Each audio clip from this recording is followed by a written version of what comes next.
Hi everyone, and welcome back to ICE Podcast, ICE's show for schools and the wider community. I'm Mike Broadstock. On today's episode, Natalie Moutafis talks with Greg Gebhart about how parents and schools can help students have more positive experiences online. But first, Shane Green talks with leading clinical psychologist Dr. Andrew Fuller about the worrying post-pandemic trend of young people opting out of challenging situations, including school, and why we need to encourage them to opt back in. Andrew, we're now into the second half of the year and COVID lockdowns seem to be a thing of the past. But I think it's fair to say that for many people, adjusting to the new normal has been a hard road. What are you seeing? A number of things. I think probably the most concerning that I see is a sort of opt-out culture that seems to have emerged out of this time. It's almost as if people have an idea that their contribution is not necessary or not needed or everything is optional. Adults seem to be doing this, but we see it reflected in children and teenagers as well. And what that means is that if something feels a bit uncomfortable or a bit difficult to deal with, well, maybe it's better that I don't do it. And the problem with that, of course, is that under normal circumstances, we all tackle difficult things. And generally, we either go, well, that was not something I like to do and I won't do it again. Or more often, oh, well, it was not as bad as I thought, or I didn't really like it, but it was okay. So we kind of habituate or get used to the things that basically challenge us or stress us. But if we are in a world of opt-out where young people are going, well, I won't do that because they avoid that, they then go, well, I won't do that as well because that's a bit similar to the first thing that I opted out of. What we find is that we have a group of young people who have heightened anxiety because they're not going through the experience of getting used to these things from less and less stimuli. And so the risk therefore is that they've narrowed their kind of sphere of things that they do, but are still feeling highly anxious. Now, of course, one of the things I've come across, and I'm sure you've heard it as well, is JOMO, the joy of missing out. But what you're talking about here is actually something much more profound and deeper, isn't it? Well, it's a great concern. I think that it means for schools that we need to really think about culture in a much more powerful way and building strong communities of courage.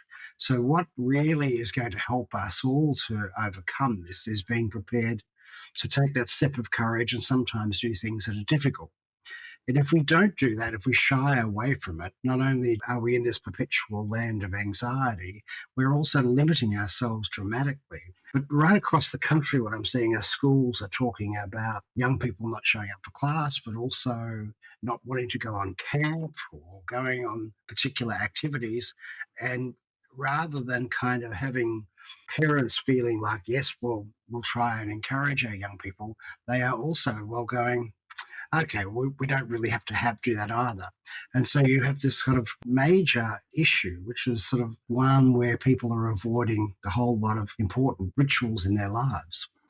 Now, lots of people, Andrew, would say, well, that's completely understandable given the past 2 years where we were really told to be frightened of everything we took for everyday and normal. And it is, that's true. Completely understandable. But it's an aftershock, an after effect. When you think about what we want to have for the young people in our world, we want them to have a boldness, a sort of courage, a kind of sense of adventure about their lives.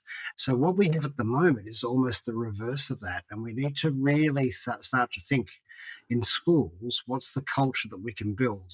Now, one of the things that we know is that people tend to do what other people around them do. So if we can actually embolden young people, empower them to take on challenges, to do things that sometimes at first seem difficult, then everybody else goes along with it. So we need to think about communal actions more than individual ones.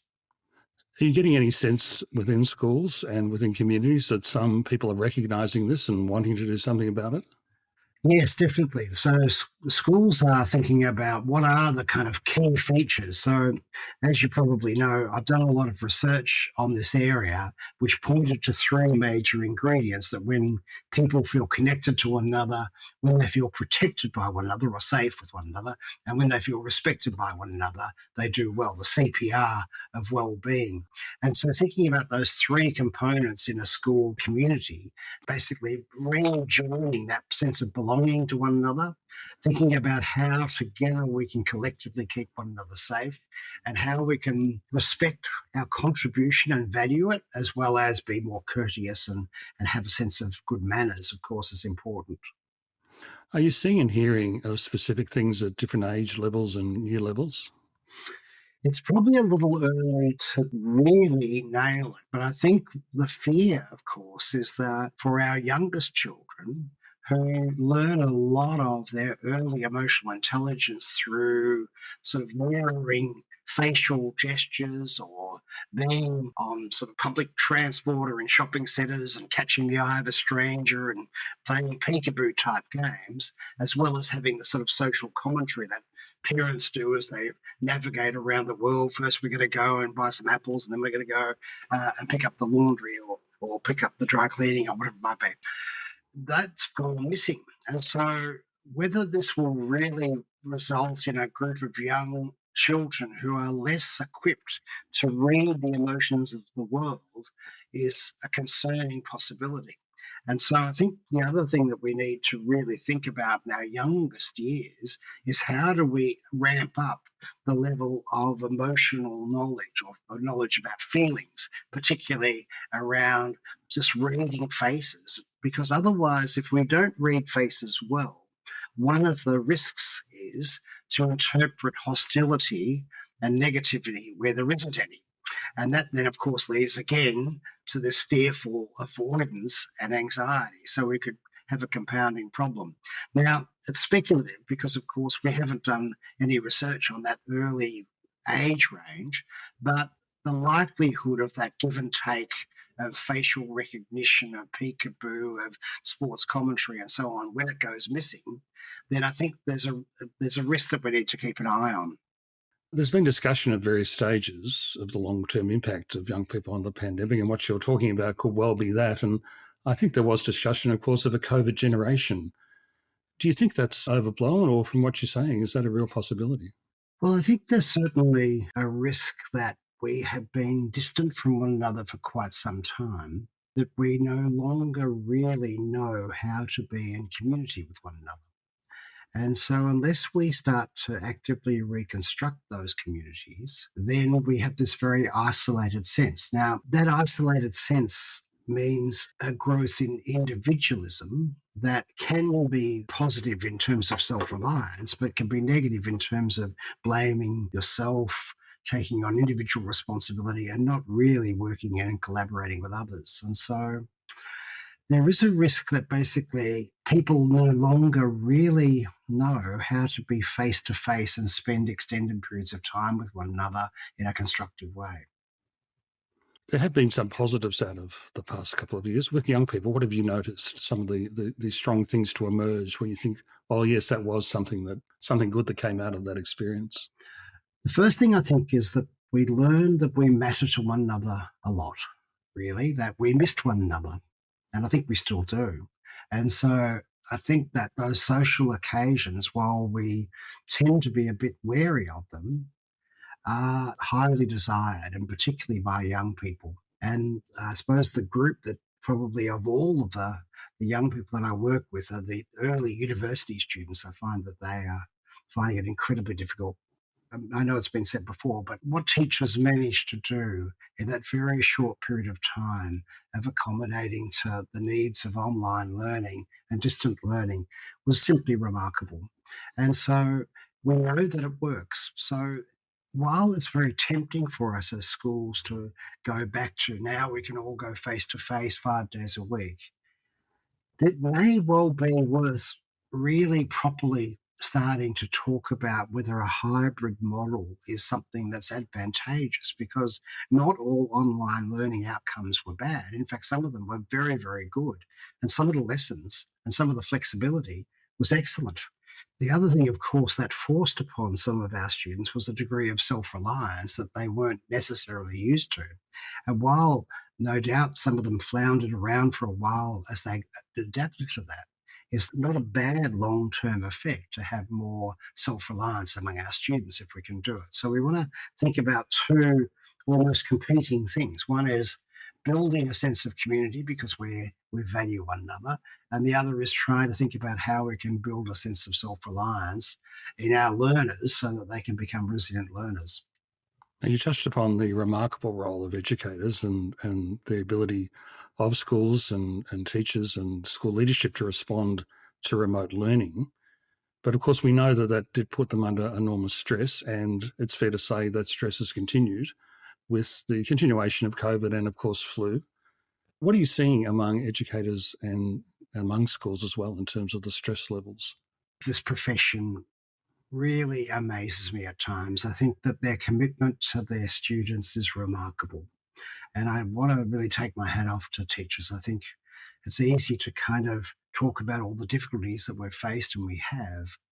But in spite of all of the challenges, one of the things that I really noticed was that teachers, by and large, held the interests of their students as top priority and would do almost anything that they could to ensure that those students had a good experience of their learning and a good sense of engagement. The aftermath, obviously, is a sense of exhaustion. And I think we do need to think about how we care for our educators much better than we have. In the flurry of all of the activities, of course, we just got on and have done things. And that's how educators roll, I think, in these matters. But in a way, we now need to start to structure schools slightly differently. So there are some recovery times where people can really enjoy being back together, not just the students, but also the staff as they develop some collegial activities to support one another. I think it's important for staff to share some of their experiences of how tough it's been and to really be involved with us in developing ideas around what are the positive things that we can draw from this time that we didn't choose, but nevertheless may well be useful in thinking about times in the future. One of the things that I notice among educators is that while in many professions working conditions have changed substantially and many jobs are partially from home, most educators are required to be back at school full time. And so I think there's a sort of disconnect between what many people are being asked to do and what we're expecting of educators. And so it requires us to think much more cleverly about what will create good outcomes, not only for our students, but also for our staff. Andrew, some tremendous insights and ideas there, as always. Thanks so much for joining us on IS Podcast. It's been a delight, Shane. Thank you so much. You're listening to IS Podcast. Are you concerned about the sort of experiences your kids and students are having online? You're not alone. But you're not on your own either. eSafety Commissioner Julie Inman-Grant and her team have created a wide range of resources to help make our kids' time online safer and more positive. Natalie Moutafis spoke with eSafety Senior Education Trainer Greg Gebhart about what's there for parents and schools. Hi Greg and welcome to IS Podcast. Hi Natalie, it's great to be here. Looking forward to our session today. So you work for the eSafety Commissioner and the eSafety website has loads of educational resources that cover early years, primary and secondary. And ISV and the parents' website regularly share resources and blogs from eSafety. So we thought it was timely that you join us today to explore some of those newer resources that can be found in the education section of the eSafety website. Well, that's great because we have got lots of new things and looking forward to sharing with all our community out there. Fantastic. So let's begin with the online safety agreements. Now, these are for children and young people, and there's several of them on the website I've noticed. Can you explain a little about what an online safety agreement is?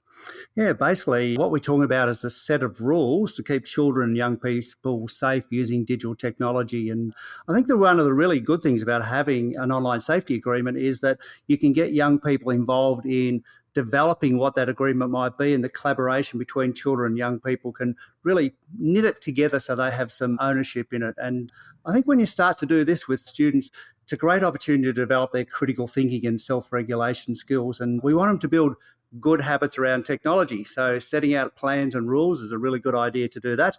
And hopefully that young people will learn that when they put them in place, they can have positive and safe experiences online.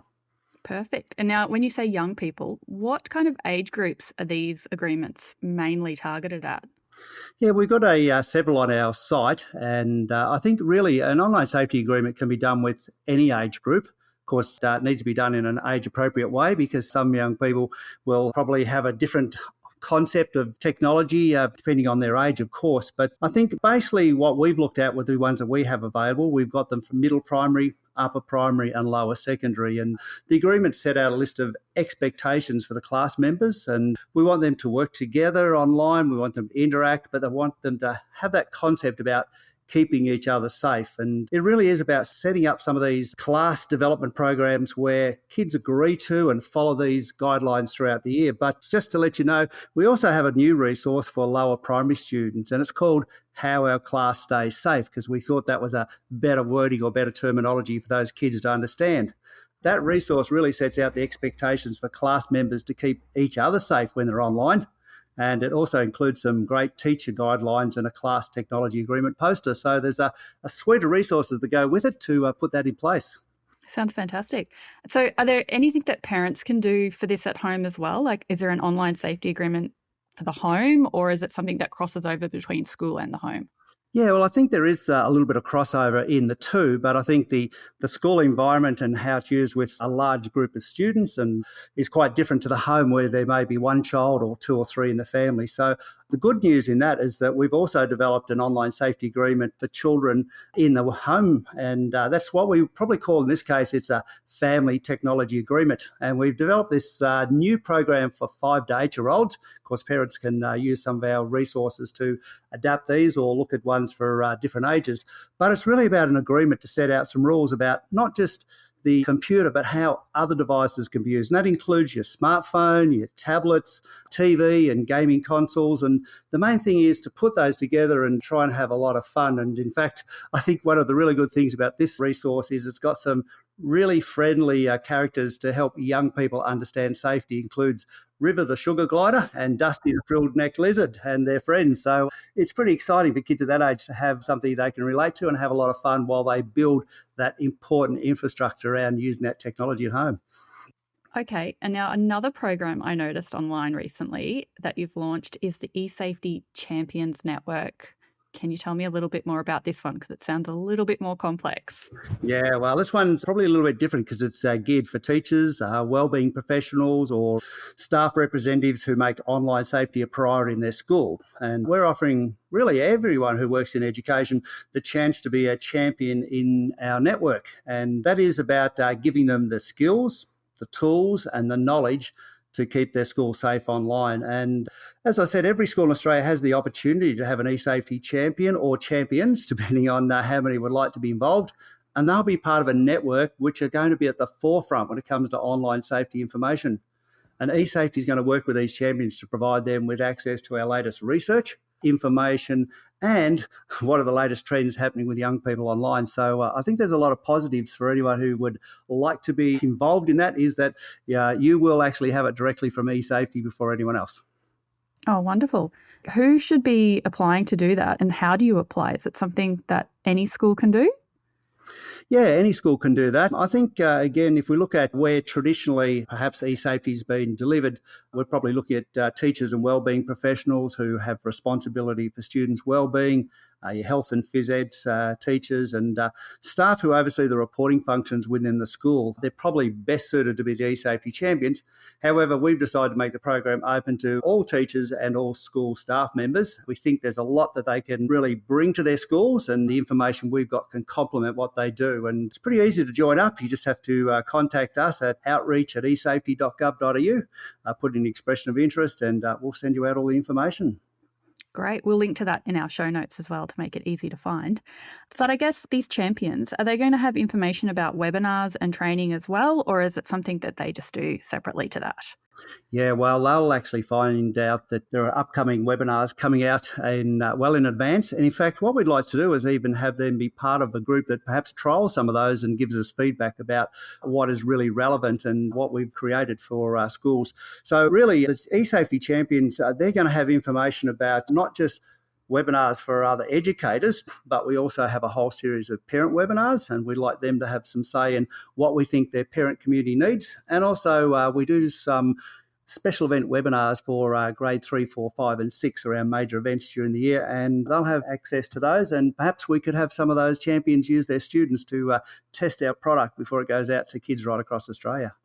Now, we know at ISV that professional learning for educators and those people who support young people is really important, especially when it comes to the issues and risks in the online world. So can you tell us what the programs you are currently running for staff are? Yeah, I think that is really important, the professional learning for educators, because it is a changing field all the time and we do need to keep on top of it. So we've got 2 programs running at the moment. They're advertised on our website and we often run them once every fortnight. In fact, some schools have said we'd like all our staff to be trained up in this area, and they've been using them as part of staff meetings or professional learning. So the newest webinar we're doing is the digital rights and responsibility of students and educators. And I think the really important part about that is while a lot of our professional learning is about what we do in the classroom as educators, sometimes we have to think about ourselves as educators and how we look after our own well-being and our own rights online. So this webinar is 90 minutes, and like all our webinars, it's a very interactive learning experience. But the other one that we've been running partially through last year and this year focuses on online harmful sexual behaviours, misinformation, fake news and emerging technologies. And the reason we chose that is eSafety has seen an increase in reports to our investigation team around some of those online harms that include the harmful sexual behaviours. The good news about all our webinars is that they will give you certification, so they will allow you to have that evidence that you've actually done your professional learning. And we've also noticed that lately we've been getting not just teachers doing our sessions, but we've had pre-service teachers, we've had support services in schools, we have a lot of support staff in the schools doing it, and also we've had those who work in the mental health, wellbeing and supporting young people. And I think it's really important that we do go right across the board because everyone has exposure to kids in different ways and can provide support. And the good news is for all that training, there's no cost to do it with eSafety. Now, you've also mentioned just before the parent webinars. Now, we regularly share details of the eSafety webinars and blogs and everything on the parents' website, and we'll link to that in our show notes again. But can you tell us a little bit about the webinars that are offered for the parents and carers out there? Yeah, well, I think the good news is that we have seen lots of your parents being involved in those webinars. So it is fantastic they are taking the opportunity to be involved in understanding what their kids do online and how to support them. So we've decided that this year we'll take a different approach. We're actually offering a series of webinars throughout the year, and we have 2 different webinars each term. And we also decided this year we'd do them at lunchtimes as well as in the evenings. And that's been quite successful because sometimes parents have so many duties when they get home that doing a session in their lunch hours really suits them. So evening sessions, daytime sessions, we publish them well in advance. And that also allows schools to be able to put that into their school newsletters or into their calendars and planners so that parents can be setting those times well in advance to be able to do the sessions. We provide those sessions for parents of primary school children. Some of the sessions have a secondary focus, and sometimes it's right across the board with both. And if we look at the topics we're doing, well, we've done sessions that talk about how parents can put parental controls, but we've got others like understanding the latest apps, understanding how to support your child if they're being cyberbullied and what is cyberbullying, understanding of parental controls and exposures to online harm. So there's a whole variety of things in there, and I'm sure there's at least one or two webinars that would be really practical and useful for most parents. And I've also noticed that on the website you guys have toolkits for schools. What is the toolkit for school all about? Yeah, this is a pretty good resource which keeps expanding. So the toolkit keeps getting bigger, and it's a whole suite of resources to really support schools to create safer online environments. So there's more than 30 resources set up now, and they're set into 4 categories. So they really are about assisting schools with some of the key things around online safety. So firstly, we have a section around the prepare resources, which helps schools assess their readiness to deal with online safety issues and also provide suggestions to improve their practices. And they're useful for really designing and strengthening school policies and procedures in online safety. The second lot of resources are in our Engage products, and they encourage the participation of the school community in creating a safe online environment. So that involves young people, it also involves educators and the wider community. The third one is the Prevent resources, and they also work with those 3 areas, and that's very much about how to keep yourself safe, how to keep young people safe, and also how they can use the technology or the tools there to effectively find where they can get support and look at things like conflict resolution, which I think is pretty important for kids nowadays, especially if something goes wrong. And the last part is really how would you respond in a school? And it's about effectively assessing and responding to online incidents. And they really offer guidance to understand how to report, how to preserve digital evidence, minimising further harm and supporting wellbeing. So very easy to download all those documents. They all come in a folder and can be downloaded very quickly. And I think they're fantastic resources to complement the policies and procedures that schools have and to assist everyone in education to have a good understanding of what can be put in place and also how eSafety can help. I think it's really important that people go and explore the eSafety website because there's always something new on there to find, and things are changing so regularly that you guys are completely up to date with it, and you can always see that there's something new there. So I think from whether you're a parent or an educator, whether you're a teacher or you're helping with just online safety programs or you're out in the community, there's something there that everyone can utilize and put into place. So I think it's a wonderful resource no matter where you stand, and hopefully more of our schools and parents get on board and have a look at those, particularly those safety agreements. I think that would be perfect across the board. I was going to say, I definitely agree there. We're looking at all the different resources on there, and sometimes there's just little things that can make a difference. It could be, I'm struggling to have a conversation with my child about online technology. So we have a lot of resources around how to have those hard to have conversations. Or it might be, I'm not sure how to report some serious cyberbullying. So I think there's something for everyone. And I think it's fantastic that your community is involved in being part of the eSafety community. And if you would like to know more and see more information, eSafety website is esafety.gov.au. And we'll link to that in our show notes, of course. Thank you, Greg. It's been a wonderful chat, and I've learnt something new as well. My pleasure, Natalie. Thanks for having us, and let's hope that everyone has a safe and positive experience on the internet. Today's podcast is brought to you by Independent Schools Victoria. There are transcripts of our show with links to what we've discussed at podcast.education.com.au. Please follow us wherever you get your favourite podcasts, and while you're there, we'd love it if you could rate and review the show so more people just like you can find us.